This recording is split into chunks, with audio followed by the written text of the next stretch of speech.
আদর আদর স্বামীও করে, পরকীয়া প্রেমিকেও করে। পার্থক্য শুধু হচ্ছে ভাই, স্বামীর আদরের সাথে আল্লাহর সম্পর্ক। স্বামী যখন স্ত্রীকে আদর করে তখন আল্লাহর রহমত সেখানে বর্ষিত হয়, আর আল্লাহ নিজে খুশি হন।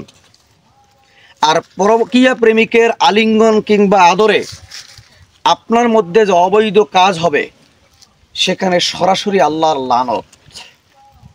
আপনি করবেন কোনটা?